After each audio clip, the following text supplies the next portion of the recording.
Ladies and gentlemen, welcome to the Tech Files Dose of Common Sense. Common sense is supposed to be so common. How come it seems like no damn body has it?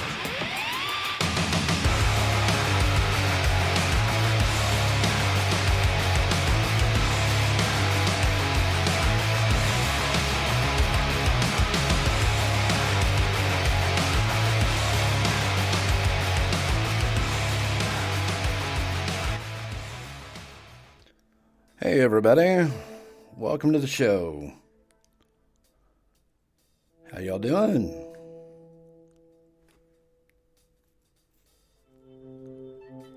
We got a packed show tonight, ladies and gentlemen. Just want to say welcome to all our new iHeart Radio listeners. Welcome to the show, everybody. For this Tuesday morning, July 11th, Prime Day. And welcome there, Smudgy. This is one of the chances of live radio, ladies and gentlemen. You get to hear my cats on top of everything else. First up on the docket tonight, HTC U11. I don't know how many people have the phone or how good y'all like it or not, but the HTC U11 is supposed to be getting a software update imminently. It's supposed to solve various bug fixes with the squeezable part of the phone, probably to keep everybody from having to recalibrate the squeeze effect in order to activate the camera. I honestly don't know why they did that, but anyway. Links to the story will be in the description. The update should be going over air imminently, probably within the next 24 to 48 hours. And it will be a grouped release. In other words, they will release it partially in certain parts of the world as it becomes available. So if it doesn't come to your phone immediately, be patient. It will be there soon. And next up, we're going to go to our... Here's a company that everyone thought was more or less in the grave, and they did not expect this to come back, but it has. It's Blackberry, ladies and gentlemen. Now, Blackberry came out with a phone in 2015 called the Blackberry Priv. It was an awesome phone. I even carried it for a while myself. However, now the Blackberry KeyOne, thanks to our friends at Ostroid.com, have now informed us that sales of the Blackberry KeyOne has started in Australia. So for anybody listening down under, look forward to the Blackberry KeyOne showing up in y'all's carrier stores. And I'm sure y'all looking very forward to it too. It's an awesome phone. If you want to check it out, you might want to pick it up. It's going to be a good one to look at, that's for sure. The only particular issue I have with it would be, if nothing else, basically the keyboard is a little bit weird, a little bit cranky, because the toolbars are literally right on top of where the keyboard is. It's on screen, but it's on top of the keyboard, so just be careful if you do pick one up. You know, be sure that when you're using it, you don't accidentally trigger one of the toolbars on the screen. And by the way, these screens that are coming will also have that particular issue with the adhesive at the bottom of the screen. It will have those fixed, so you won't have to worry about that one anymore. So Faraday Future is going to be next up on our list tonight. Faraday Future was a car company that recently came on the scene, I would say 2016. They started in 2015, but in 2016 they really started making some noise, starting at CES in Las Vegas. And they were rumored to have gotten all the deals set aside for a $1 billion factory that was going to be constructed in Nevada. However, those Faraday Future may have its future dashed. thanks to LeEco. As you know, LeEco had entered the United States beginning of last year, and they did so with quite of a bang. They came out with LeEco Mall. They're the Chinese equivalent of Netflix, or at least they were at the time. And they came out with LeEco Mall and introduced several different smartphones and televisions in the United States. And then they laid off 70% of their workers. And now it looks like the Faraday Future factory is no longer in the cards. So, there you go. Welcome to it. The link to the story will be in the show's description. The Verge came out with this today, and they bring up several good points. So if I were you, I would check that story out. Very good writing over there at The Verge. So next up to come around, and time is really running out here for these guys. It's our friends at Apple. They're coming out with, of course, the iPhone 8 or the iPhone X or whatever in the world they want to call it this particular time. But here's the issue, and this has come out over the course of the last several days.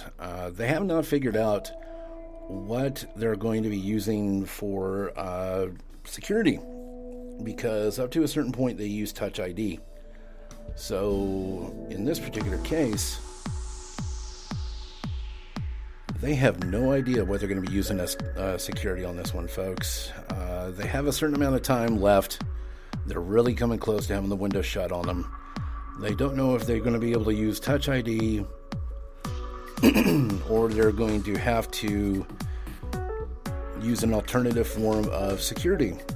And they are attempting to make use of the Touch ID under the display. Well, they might have to wait on that, because the Touch ID security underneath the display is not known as the most reliable form on the planet Earth. As a matter of fact, Qualcomm, one of their analysts, was having a hard time saying that it was going to operate properly. On top of the fact that Apple and Qualcomm are in the middle of, how should we say this, a low-scale war involving some of their chips and 6 patents that Qualcomm has taken up with Apple as having issues with. So we'll figure out what happens. I, for one, I'm hoping they decide to use Touch ID. They can either put it under the display, or what they can always do is put the Touch ID on the back of the phone. It's not all that hard to do as long as they don't place it by the camera sensor, Samsung. I have no issues with Samsung other than the fact that they placed their fingerprint scanner in a horrible spot. Other than that, the phone's awesome. So Apple's running out of time on developing their security options this time around. They can put Touch ID on the back. They can put Touch ID under the display. Or what is coming about in the last few days is what's known as Face Unlock. And for those of you curious about Face Unlock, the very first thing I would point you to would be Ice Cream Sandwich for Android. So if you have not used Face Unlock before, talk to anybody that owns a Samsung phone or anybody that used to use Android when they had Ice Cream Sandwich, or even Lollipop for that matter. Back then it wasn't a very reliable service to use. However, this time around, Samsung on the Galaxy S8 and the S8 Plus, they use basically, it's a form of iris scanner, and it's very reliable. I've not had any issues with anybody defeating that particular method yet. The face scanning itself, not so much, unless of course they plan on using part of a new chip, in which case anything's possible with Apple. I just hope they make a slightly, let's put it this way, they were talking at one time about the body of the phone being mirrored. I honestly hope it does not get there. And the reason for that would be glass-backed phones have issues as it is with being grippy and with let's just say the cleanliness of the phone. It has a very hard time not absorbing all the skin oil that you can give it. So this particular time, what I'm hoping they actually do is if they do make a glass back, coat it with something that we're not going to smudge the hell out of it with. Coat it with something that we'll be able to actually grip the phone with, or you can always use D-brand or, extreme skins or slick wraps. I'm sure they'll help with that. So you can always make use of that as well. But anyway, Touch ID, hopefully Apple installs some form of it on the new iPhone. The only question is what kind of security ID system they're going to put in. So links in the description. Don't forget to follow our podcast and give it a comment. And follow me at Tech Files on Twitter, or you can always send the show an email. Show at techfiles, TEKFILES.com. We'd love to hear from you. And switching tracks here, we are going to go to, for those international listeners and people who wish this phone was actually in the United States, we're going to go into, that's right kids, Honor. So Huawei has an off-brand called Honor, and they came out with the Honor 6X in the States. They've actually had several different phones made internationally, and now we have a new one called the Honor 9. And the Honor 9 was recently launched. And in the first 28 days, Honor has actually sold 1 million units. I only wish that some of them were sold in the States, because this looks to be an awesome phone. My biggest complaint and my biggest issue with this phone is how come it wasn't released in the United States. You put a story on XDA developers that gave people a chance to review the phone. It mentioned nothing, absolutely nothing about it being exclusive to international and excluding anyone in the United States with it. That's the only sore point I have with Honor on that. So Honor Global, if you're listening, hopefully you have a North America launch planned, or even anything approaching the western side of the world that might increase your sales volume. I would guarantee it would increase it by at least 20% over here. But that goes into unlocked territory, and I'll get into that discussion later. So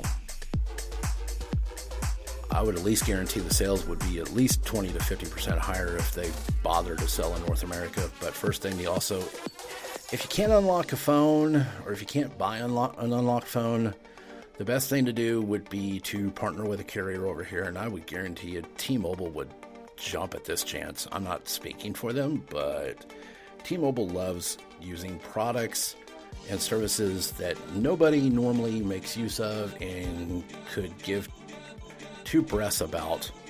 And my wish is they would actually sell one in North America. That would be awesome. So go figure on that one. So next up, Samsung, of course. So Samsung is issuing its July security update now. T-Mobile's already given out theirs, and the rest of the carriers across the world will be getting this shortly, if they haven't already.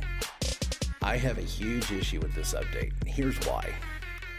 When the SA and the SA Plus were announced and released back in April, this big old honking button on the left-hand bottom of the phone was known as the Bixby button. For those of you who wanted an assistant that was better than Google, or Alexa, or Cortana, or even Siri, basically this was known as the Bixby button. And for those of you who seriously wanted to use the Bixby button, all you had to do was press it, and it was supposed to relate to you by voice. And it has, if you're not in an English-speaking country. So people were able to remap the button so it wasn't a completely useless button on the phone. And then Samsung said you can't remap it. and they sent a software update to block just that. And people found a way around it. They used one of the APIs that was in Android that says, okay, I'm going to detect for this application to open, and then I'll just scoot my way and intercept it, and I'll be able to pop up whenever the user wants me to. Not anymore. When this software update passed through my phone the other day, I'm running the Bixby beta. But shortly after the update went through, I was notified through a story that was basically saying, hey, T-Mobile's killed this remap again. And I'm like, no, of course not. They have not. Well, I checked. They did. God. Dear Samsung, from us tech nerds on the planet Earth, if you're going to create an assistant for us to use and to utilize and to prop up that is going to be better than Google or Amazon or Apple at everything, I'm going to ask a question, and I'm going to be very, very close to the line with my clean tag here. If you want us to use Bixby and not remap the button, how about having the bleeping software ready at launch? Don't sit there and say, this assistant's going to be ready at launch and do everything that you want it to do, and it's going to be a lot better than Apple and Google and all that. And then you completely overshoot the mark and you underdeliver on the promise. Seriously? I'm actually participating in your beta. I like the beta very much. But for those who didn't and wasn't able to get in your small little beta session, let them remap the function on the stupid little button. I mean, I know the phone is an expensive phone and you don't want a button to go to waste, but it's going to waste right now. You have a lot of your customers that love the phone for every other reason. The one reason they hate is that. Just do the world a favor. Let everyone remap the button that doesn't want to use it for the stupid Bixby thing. The only issue I have with Bixby right now is it literally comes up every time you say the bleeping word. So, Samsung, make up your mind. Either get Bixby ready. I mean, even do what Apple did on the maps when they released the iPhone 5 and the 5S. Hey, we don't have maps ready. We know we don't have maps ready. Feel free, use the application and give us your feedback. But no, they've decided they're going to only release the parts that work, and let's not only castrate the app, let's just make sure that you can't remap the button to something useful. And by the way, here, let's put out a beta, and let's make the beta small. Why don't you do this? If you don't want them to remap the button, turn your beta into a soak test. You want to have that DeepMind AI. You want to have the deep learning programs that you are able to use to utilize the Bixby program. Make this beta available to everyone in any English-speaking country that wants to sign on to this. You'll have all your information, I guarantee, within the first 90 days. And you can still constantly update the app. And the app is going to get better and better. And it's doing so now. I don't so much have a problem with you, Samsung. I have a problem with whoever the jerk was in R&D that decided they're going to put this feature in any phone that comes across your desk and do it without the features ready. That's not product management. That's not even good marketing. That's just called being a dummy. So, fix it. Or let us remap it, please. I mean, just make it right. Let everyone who wants this beta to have it. And let everybody opt out if they don't. And then they can remap the button however they please. Trust me, they'll love you for it. And you'll gain some additional face after losing the whole lot of it during the Note 7 ballyhoo. On top of which, you've got this Note 7 FE. Oh my God. Why did you do this? Okay, let me just back up a little bit. Also, one of the updates that came across during the security patch was the 3 buttons at the bottom of the screen. You can reverse the 2 to where it wasn't. You used to have it recents, multitask, and home, and you can reverse that. So, but you also were able to choose any color that you wanted for the capacitive keys. Any color. I mean, you could do it. You could have done it hot pink if you wanted to. But apparently they took it away in this one as well. They've decided that they are only going to make it certain colors. And for me, I only see the white and the black. Here's the thing on top of that, though. For those of you who have ran, and the only way I can describe this is it's a pixel mod. It turns the recents and the home button and the back button. It turns it into a pixel-like button. It looks like what it would be on the Pixel or the Pixel XL. The software update does not interfere with that. So, thank you, Samsung, for not totally breaking our phones. I greatly appreciate it. So, like I said, the link to the story is in the description. There are 2 stories connected with this. So, there you go. Hopefully everything will work out. I just hope that Samsung makes everything right with its customers. That would be great. So we're going to get a little jazzed up on this one. And prepare yourselves. I might have another rant. There will be explosive opinions on this show. The opinions are mine. They do not reflect anybody who I work for or nobody that I do business with. This is my own personal opinions. I'm putting my own neck out on the line here. But at the same time, I'm probably voicing a lot of your opinions as well, which is why I do this. So next up, Windows Phone. For anybody who has the Lumia 1020, the Lumia 830, and you are on Windows 8.1 or down, your software is basically a brick now. If something goes wrong with it after this point, Microsoft is not going to support you. You're pretty much toast at this particular point in time, unfortunately. I wish it was different. I wish it was extremely different. So, here's what I think of this. Microsoft, you have Windows 10. It's kind of dumb that you haven't already just force updated every phone in your inventory to Windows 10, no matter what it was. Nokia did a good job of it before you basically bought the old Nokia and drove it into the ground like you were trying to be a kamikaze. Thank you, Stephen Elop, for totally screwing us on that. So, I'm sure you could probably go to Windows and find a way to put Windows 10 on these phones. You can use the Lumia Rescue recovery tool and get a more up-to-date version of Windows Phone installed on the phone.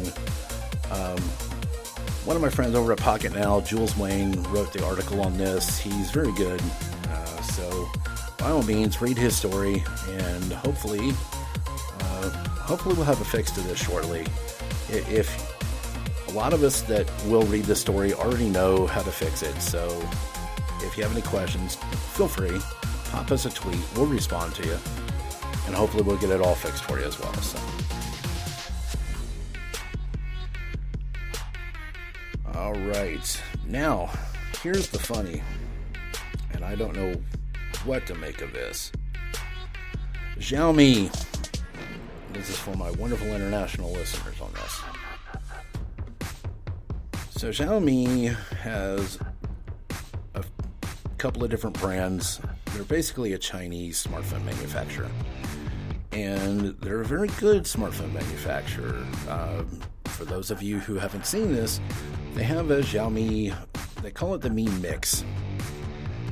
And this was a completely bezel-less phone, and it was an awesome phone, and it looked great. I even got to hold it for about 5 minutes.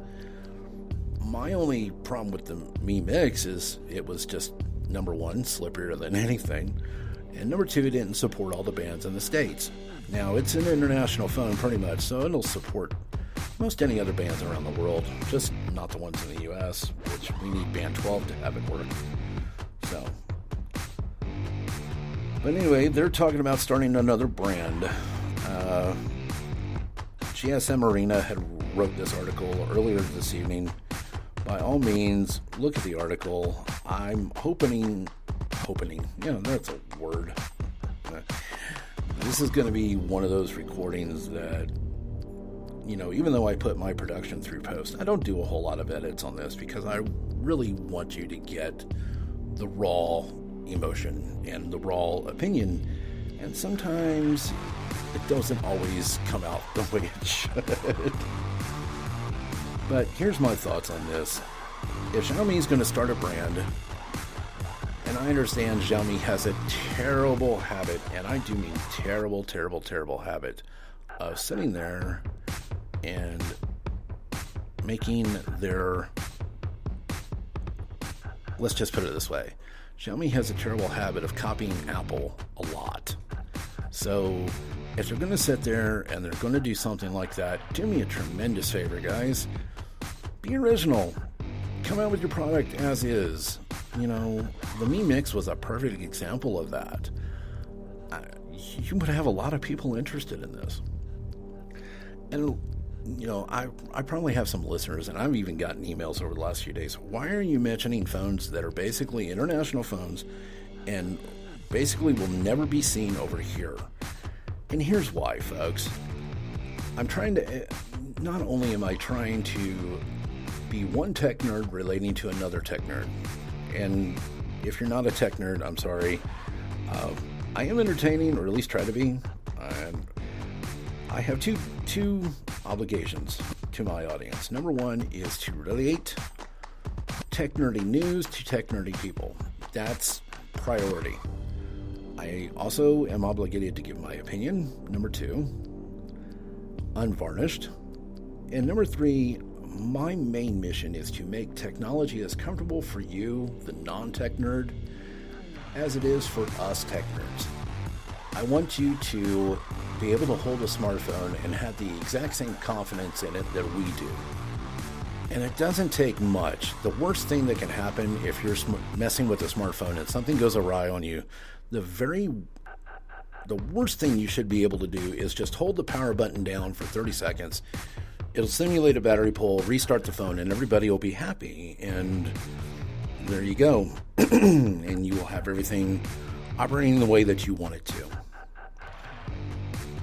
So, if you have any questions or comments about that, feel free to send me an email, like I said, show@techfilesmedia.com, or follow me on Twitter @techfiles. And I do respond to most any request, so, ask me a question, give me a comment. If you notice that I am too hot on the audio a little bit, let me know on that too. I'm more than happy to make audiences happy, trust me. And I'm more than happy to disagree with somebody too. So, but I don't hide anything, I will put everything out there. Guys, we're going to take a little bit of a breather for the moment, and we will be back very shortly. And coming up next, we're going to discuss Red. Red, if you're such a great camera company, why did you suddenly go towards smartphones? We're going to go to LG in the Make It Mini Not Crappy category. And we're going to talk about another LG phone that the renders literally just came in on less than 90 minutes ago. And I need to let y'all know what's going on. Ladies and gentlemen, we'll be back here momentarily. Thank you for listening to the Dose of Common Sense.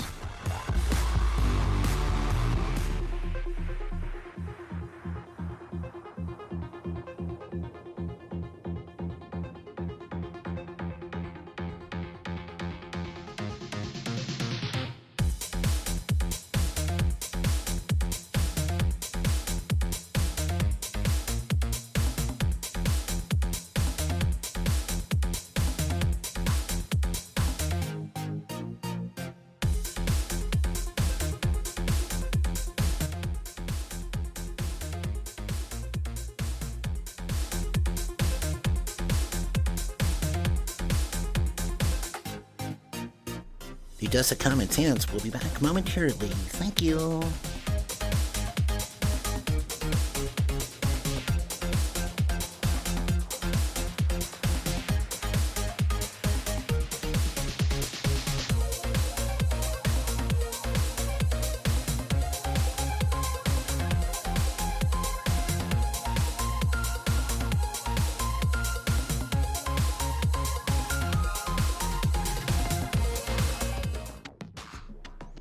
All right, ladies and gentlemen, we're back. So next up, Red. For those of you who have heard of Red, Red is a very expensive and a very, very, very popular and reliable camera company. They make several different models, such as the Red Weapon Dragon, the Red Weapon Helium. Basically, they're specialists in making 4K and 8K cameras, pretty much for high-end YouTubers and high-end media production people. So it would shock a lot of people, and actually it did shock a lot of people, when Red announced that they were going to be releasing a smartphone. Now, it made a lot of people happy, and a lot of people actually take my money. I can name a couple right off the bat, and one even put their receipt on Twitter. Oh, sorry there, buddy. Gotta put you in there. So, most companies, when you put in for an order, they don't necessarily take it out of your credit card right away. They wait until they have the product at least announced and almost released. But in this particular case, it only took them about 24 hours to take the money off of people's credit cards and out of their accounts. Now, I don't know about you. I don't know how you would react under that particular situation. I don't think I would react to it too well, and the opinion has been mixed. It's been anywhere from, okay, you're going to use our money to develop a phone. Okay. But here's my issue on this thing. You sell this flipping camera for almost $70,000 with all the accessories tossed in. I know of someone that actually paid over $150,000 for two. So what makes you having to need this money to develop the phone unless you have it very nearly ready? And for those of you who don't know what the Helium 1 is going to be, it's a 5.5 inch smartphone. It's either 64 or 108 gigabyte or 128 gigabytes of RAM. Words are hard right now. And it's going to have an awesome camera on the back of the phone. It's a helium sensor. And it's going to be at least capable of 4K, possibly as far as 8K recording. Man, I hope you have the storage to back that one up. But here's my issue with it. You are basically a major camera company about to launch a smartphone. And from everything I'm reading, it looks like the display that you're going to use is going to resemble the Amazon Fire Phone. I have a request of you. Please, please, please, please, please, for the immortal love of God, have the Google Play Store with it. Please. Because I can already tell you of a fire sale involving a Fire Phone. Sorry, Amazon, I have to call you out on this. 126 Labs took a long time into developing the Fire Phone, and it went like a comet splashing toward Earth. So, I'm a little nervous on this one. I hope that the reality and the wishes come together. I really, really do. Because quite honestly, somebody needs the smartphone market shaken up. So that's my wish on that, especially. So, from the Make It Mini, Not Crappy department. And unfortunately, I think it's going to head toward the crappy. LG has announced a new phone. And it looks to be like the market economy version of the LG G6. Now, before you all freak out and go running for the hills, and I would have done this too had I not actually read this particular story, they actually have 3 versions of this phone. Brace yourselves. The first phone is a 5.5-inch version that is full vision HD. It's 1080p. It's an 18:9 aspect ratio, which is basically 2:1. It's almost a carbon copy of the G6, but this is going to have the Q6. So the Q6 is going to be 5.5-inch full vision HD. The Q6 Plus is going to be 6-inch. Those are going to have 3 gigs of RAM apiece. Here's my next gripe. The Q6A is going to have 2 gigs of RAM and 16 gigs of storage. Jesus Christ, LG. I honestly thought they stopped making 16 gigabyte phones. They should have stopped about 3 years ago. Because you put the operating system in and there's already at least 4 to 5 gigabytes taken from there. And then the customer starts adding just the minimum on what they want on their phone. And before you know it, they're done. On a 16 gig phone, you're done. You get anything below a gig and the phone starts acting funky. You get anything below 500 megabytes and you are literally starting to eat up RAM. And you get below 250 megabytes and you're just, and I might have said gigabytes on that last one, 500 megabytes you're eating into RAM, 250 megabytes, you're done. And the only thing to fix it after that is to just completely reset the flipping phone because you have literally eaten all the memory up. So my hope on that is that it could be 2 gigs of RAM. I don't have any issues with that. I just hope you really didn't make a 16 gig phone for the love of God and expect people to like the product, because I tell you right now, it's not going to happen. They're not going to like it. They're going to hate it. Along with the LG department, we also have renders of the V30. The V30's renders just started coming in now. It's a 6-inch screen, and it basically is going to be a 6-inch version of the G6, from what I'm understanding. The renders only showed the back of the phone. And OnLeaks is who came out with this. And I don't dispute the back render. Either I didn't see it, or I wasn't able to access it. I wasn't able to access the front render. So either they didn't publish it or I didn't see it. But I'm hoping on the front end that they didn't, number one, they didn't kill the dual display, because to a certain extent, the phone V20 was killer. I'm sorry, people might not have liked it. That's fine. You have a right not to like a phone. But the dual display is what made the V series the V series. You were able to act, even if you were in an application, there was applications that you can access from the top of the screen through the dual display. Either they moved the dual display to the bottom of the phone or they put it somewhere else. And I'm hoping they didn't get rid of the dual display, because that's what made that phone. And LG, yeah, I'm knocking here. Do us a favor, for the love of God. Develop a marketing department, please. Because here's what we're facing now.